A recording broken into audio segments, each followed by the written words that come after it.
My sister slapped me during collage trip, but when I told my parents they praised her but they had no idea I was paying for her collage and all, the household bills, so I stopped and left. What happened next? People say family is everything. They say your sister is supposed to be your best friend. Your parents are supposed to protect you, guide you, and be proud of you when you do something right. But what happens when the people you love the most are the ones who hurt you the deepest? My name is Emma, and I was the quiet one in my family. I worked hard, stayed out of trouble, and always did more than what was asked of me. I paid bills no one noticed. I helped my sister go to college. I gave up my own comfort so others could live better. And how did they thank me? With a slap in front of strangers. With silence when I cried for support. And later, with betrayal I never saw coming. This is not just a story about pain. It's a story about standing up. It's about learning the hardest lesson of all. Sometimes, family doesn't deserve your loyalty. I've always been the quiet one in the family. I never caused trouble. I worked hard, helped at home, and even supported my younger sister, Chloe, even when no one asked me to. I thought that's what older sisters do. Last month, our college arranged a 4-day trip to the mountains. It was expensive, and Chloe didn't have enough money to go.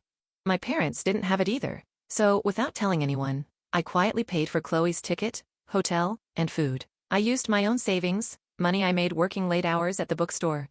I just wanted her to have fun and feel included. At first, the trip was great. We took photos, played games, and even went hiking. But on the third day, something happened that changed everything. We were sitting around the campfire with other students, and someone suggested a fun game called Truth Challenge. It was supposed to be light and silly. When it was Chloe's turn, someone jokingly asked if she had ever copied someone else's college project. People laughed, and Chloe smiled at first, but then her eyes landed on me. Her smile turned cold. Well, maybe I would have if my sister wasn't always trying to act like she's better than me, she said. I blinked, shocked. Chloe, that's not true, I said quietly. I've never acted like that. Without warning, she stood up, came over to me, and slapped me right across the face. Everyone gasped. I couldn't believe it. My face burned, not just from the hit, but from the embarrassment. I looked around, expecting someone to say something, but no one did.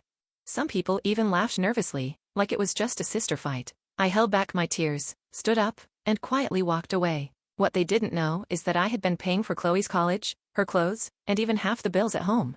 And this was how she treated me. I didn't say anything that night. I just sat alone, feeling like the world had turned upside down. But that was just the beginning. When the trip ended, I went back home with a heavy heart. I didn't sleep much the night before. My face still stunned a little from the slap, but what hurt more was my sister's behavior, and everyone acting like it was normal. As soon as I got home, I sat down with my parents. I told them everything.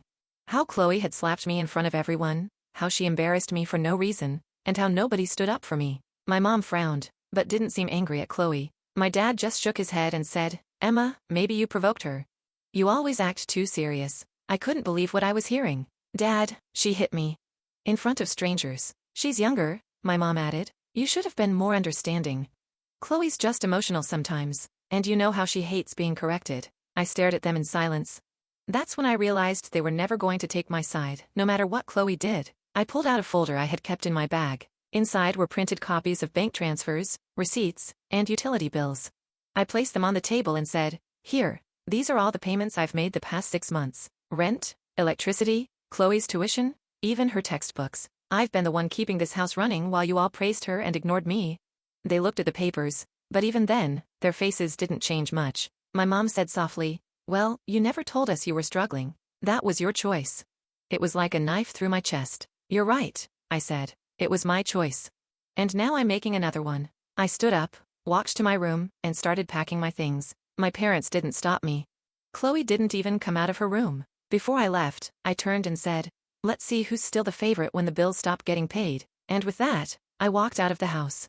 Not just physically, but emotionally. I was done trying to prove my worth to people who never really saw it, but they were about to learn what life was like without me. After I moved out, I stayed with a friend named Lena. She lived in a small apartment downtown and welcomed me with open arms. You don't deserve that kind of treatment, she said as she helped me unpack my bag. I hadn't cried much at home, but with her, the tears came freely. It felt strange at first, not worrying about Chloe's bills, my parents' groceries, or the electricity bill. But it also felt freeing. I had finally taken control of my own life. A week passed. Then 2. Then 3. And little by little, I started hearing things.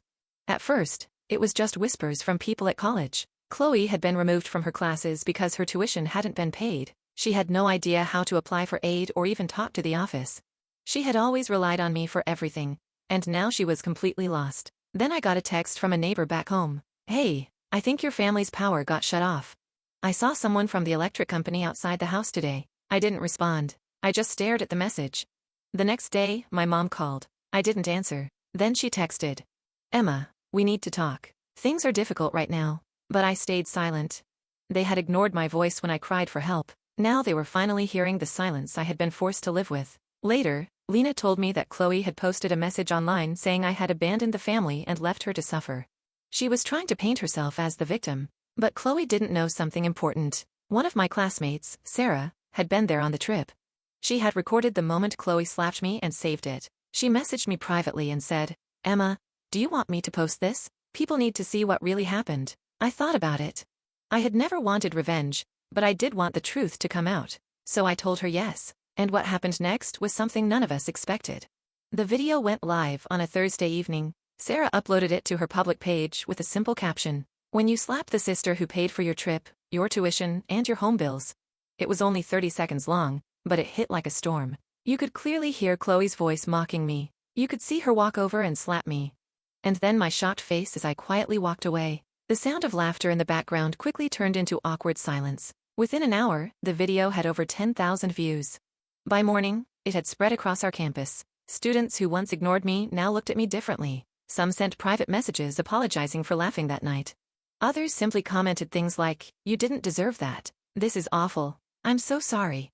Chloe's true colors finally exposed. Then came the real twist. A popular college blog picked up the video and wrote a short article. She paid for everything and still got slapped in public? Meet Emma, the sister who deserved better. I was in the middle of my shift at the bookstore when Lena burst in holding her phone. "Emma, you're trending."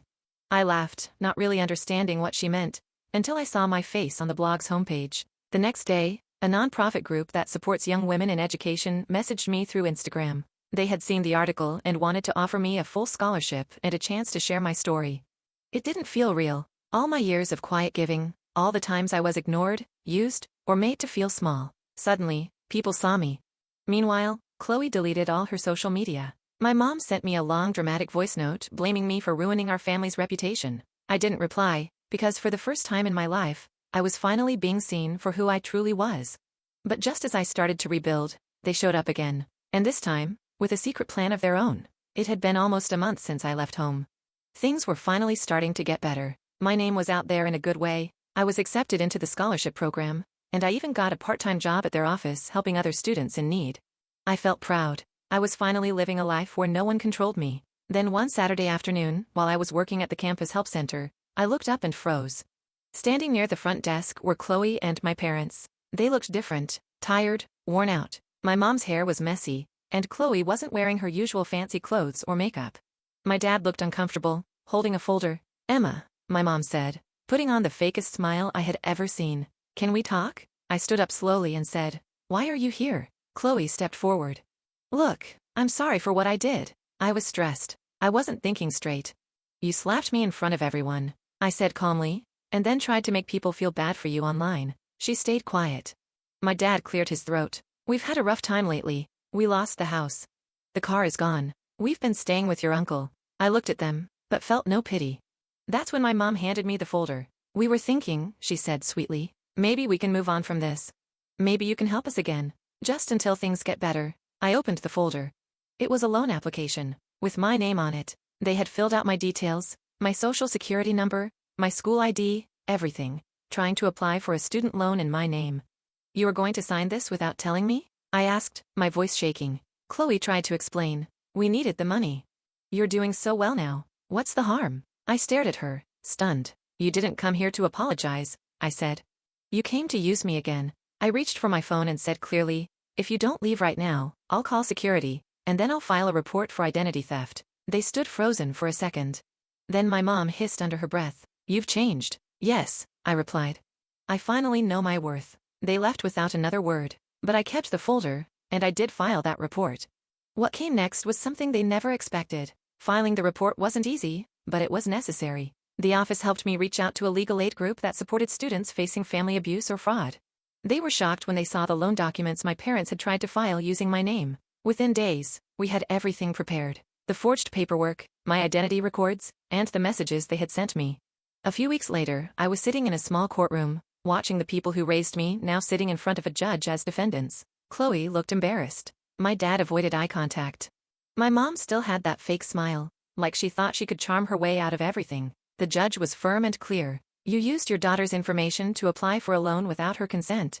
That is identity theft and attempted financial fraud. Their lawyer tried to make excuses, blaming stress, financial trouble, family issues, but the judge didn't care. And when it was my turn to speak, I stood up and said, I was their silent supporter for years. I paid bills, tuition, and gave up my own needs just to make them comfortable, and they still turned on me. They didn't just use me. They tried to steal from me. The courtroom was quiet. In the end, the judge gave Chloe 1 year of probation and 100 hours of community service for her role. My parents were ordered to repay everything they had already taken under my name. They were also banned from opening any accounts using my identity again. The final words from the judge stuck with me. Being family does not give someone the right to steal your future. I walked out of the courtroom that day feeling lighter, not just legally free, but emotionally too. Today, I live in a small studio apartment that I pay for myself. I work part-time at the nonprofit and study on a scholarship that I earned. People know my name now, not because I was loud, but because I finally stood up. As for my parents and Chloe, I haven't heard from them since the case ended. And honestly, I don't need to, because I finally found peace in a life I built on my own.